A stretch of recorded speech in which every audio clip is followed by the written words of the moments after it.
What's up guys, this is Rixxalight signing in. Welcome back to Tekken 3, where we just saw Heihachi's ending where he chucked Jin into a volcano, what I believe to be a volcano anyway, like he did with Kazai back in number 2. We're playing as Ogre now.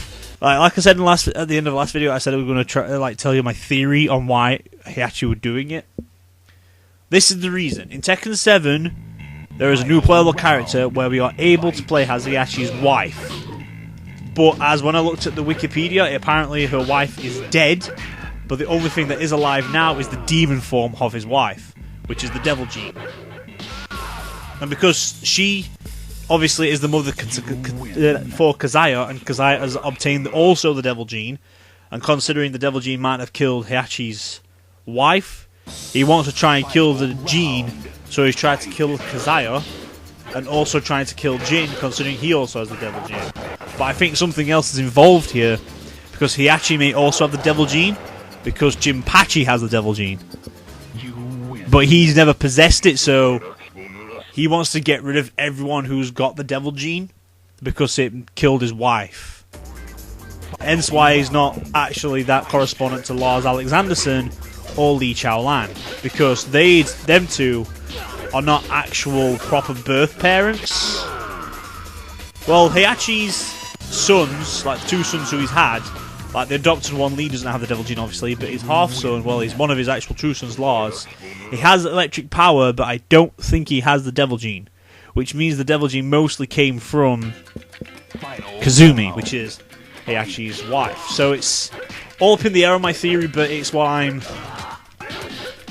like sticking with so far. I know it's all complicated, but I believe Heihachi's trying to kill his rest of his family, his dad, his wife's demon form, his kid and his grandson, is because they have the Devil Gene and he never possessed it. It's not about jealousy. I think it's more that fact that the gene killed my wife and I want to get rid of that gene. So I think that's what it's all about. But if it was all about that all this time, then why was number 6 not talking about it? Because this one's telling you basically in the background story, it's telling you that Jin has now got the Devil Gene like his father.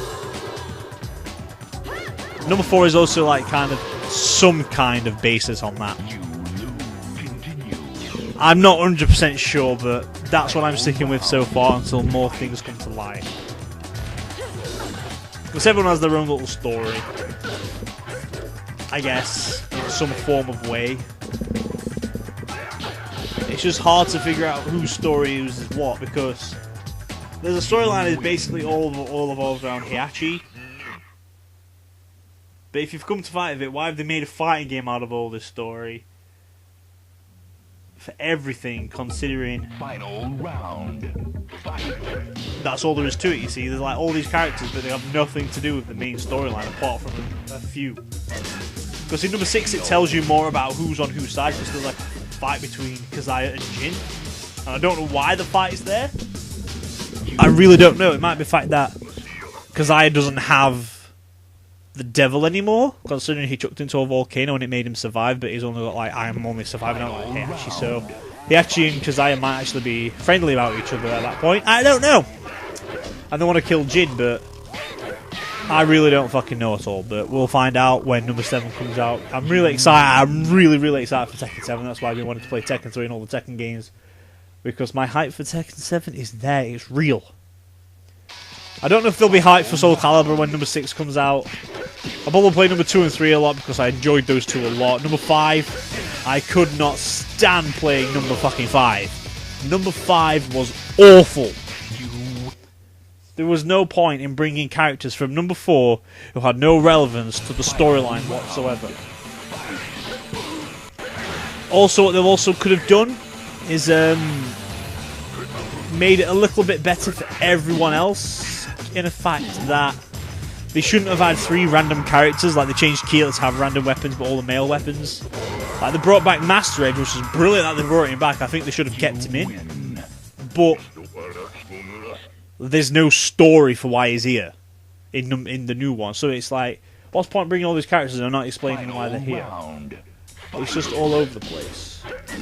I don't understand it. So maybe that's why there probably isn't going to be a Soul Calibur 6. I don't know. They were rumoured to be one a few years ago. If it's still in, like, creational wise, I really don't know. This video is just all about talking about the freaking Tekken series and shit. So, that's to be there, but no.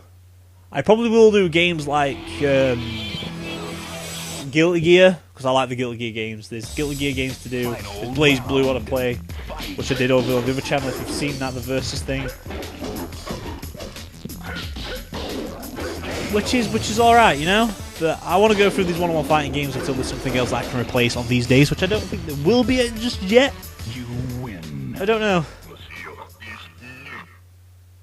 Yes. I agree. This ending weird. This is just telling us how he turned into the devil. Oh, not the devil, the ogre.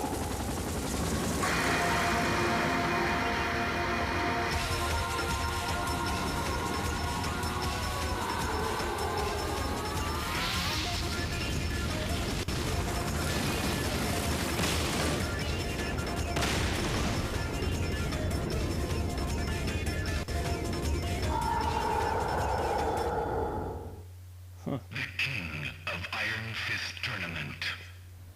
Enter the Tekken. I enjoyed it. That was a good little thing. I've not unlocked him yet though. Ogre I'll probably finish the quickest in because it is on easy, and I think I started getting better at these characters now. So I'm just gonna quickly change to, where is it? Is it in options? Yeah, it was on easy. God damn it! I feel like such a wuss when I change to easy. All right, so there we go. That was the end of that. So guys, that was in Tekken 3 with Ogre, or as I like to call him in Tekken Tag 2, Ancient Ogre. I'm going to call him Ogre because that's what he's forever known as me. So, this is Rixxalight signing out.